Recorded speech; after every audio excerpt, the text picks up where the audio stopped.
Тот, кто потерял родного и близкого человека, горячо любимое существо, знает, что это самое сложное и тяжелое испытание за всю нашу жизнь. Справиться с ним невероятно трудно, а зачастую невозможно, особенно в одиночку. А мир сейчас устроен так, что одиночество – это именно то, к чему будет стремиться жизнь переживающего горя. Это происходит, потому что большинство окружающих сторонится горюющих, ибо не желает приближаться к теме смерти, задвигая ее куда-нибудь подальше, как будто ее не существует.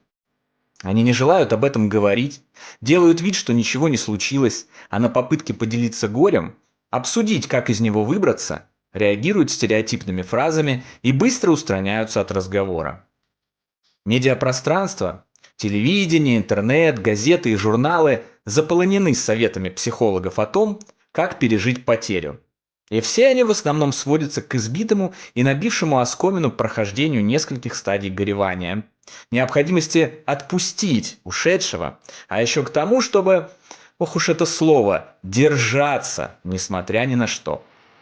Об этом же несчастным людям, потерявшим своих половинок, детей, супругов и друзей, будут вторить и на платных психологических консультациях, на работе и в других местах, где они будут пытаться делиться своим горем. Горюющие люди за неимением более действенных рецептов вынуждены применять эти, имеющиеся, раз за разом сталкиваясь с их либо полной неэффективностью, либо с частичной, но недостаточной эффективностью, когда со временем горе вроде бы слегка утихает, но затем накатывает снова и снова, сколько бы лет ни прошло. Кстати, время не лечит. Это все выдумки и профанация. Если любовь к ушедшему истинна и сильна, никакое время не сможет ничего залечить. И вообще, само по себе это слово совершенно некорректное и неподходящее. Что значит «лечит»? Что человек болен, и ему нужно выздороветь, побороть болезнь и вызывающие ее причины. А болезни-то никакой нет. Наши чувства к ушедшим – это самое светлое и прекрасное, что может быть. О какой болезни, о каком лечении может идти речь? То же касается и избитого «тебе надо отпустить умершего». Причем под этой фразой многие понимают не то, что надо перестать плакать и горевать, позволить ушедшему пребывать в новом мире с радостью и удовольствием, сохраняя любовь к нему до конца своих дней, а забыть его. Конечно, забывать ни в коем случае нельзя, ведь ваша совместная история вовсе не закончена, и даже более того, продолжится, как только временная разлука, вызванная продолжением существования физического тела, завершится. А вот как можно быстрее вылезти из депрессии, слез и горя действительно нужно.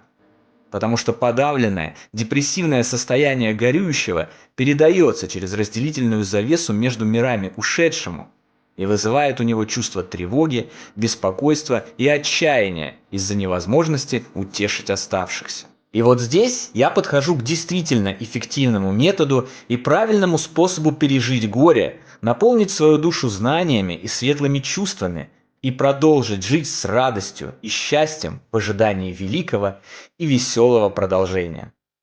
Метод этот прост. Нужно просто получить знания об истинном устройстве нашего мира. Понимание того, что существует мир физический и существует мир духовный. Нужно победить в себе скептика и развить любопытство, изучить существующие на данный момент литературу, в том числе научную, исследования, опыты, эксперименты и труды профессионалов за последние 150 лет, наглядно и уверенно подтверждающие и доказывающие, что наши ушедшие родные и близкие продолжают жить в другом мире, более прекрасном и замечательно устроенном. Никакие скептики и так называемые традиционные ученые с их слепотой и нежеланием ознакомиться с доказательствами, отмахивающиеся от любых подтверждений, не смогут этого отменить. При всем их желании опровергнуть накопленные факты невозможно. Это знание очень быстро приведет к утешению. Более того, исчезнут многие страхи. Исчезнет и самый главный страх – страх смерти. Мир заиграет новыми красками. Зло, подлость, ненависть окружающих уже не будут вызывать грусти, тоски и депрессии. Наоборот, с пониманием, что все мы вечные духовные сущности, братья и сестры, получающие материальный опыт на земле, появится желание прощать и любить всех вокруг, независимо от их деяний. Придет понимание, что каждый из нас любим, храним и фактически никогда не остается в одиночестве.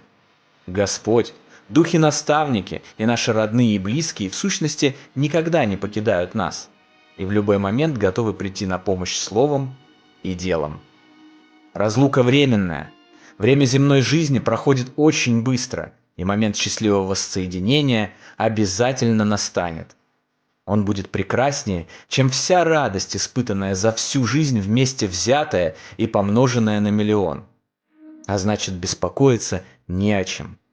Можно спокойно и радостно ожидать продолжения, а имеющееся время жизни потратить на добрые дела, бескорыстную помощь другим людям и получение знаний. Понимание этих простых вещей освобождает, утешает, наполняет душу добром, любовью и милосердием. А еще желанием передать это знание другим, чтобы как можно быстрее наш мир стал лучше и добрее, а человечество прогрессировало в духовности и сострадании. И это обязательно случится.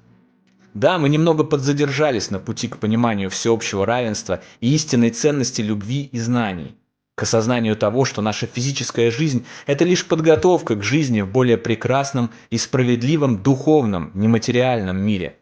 Но этот путь непременно будет пройден человечеством, потому что Господь, наш истинный Отец, подготовил хэппи-энд для каждого человека в отдельности и для всего мира в целом. Согласитесь, это великолепно. Утрите слезы, утешьтесь знанием и помните, все обязательно и непременно будет хорошо.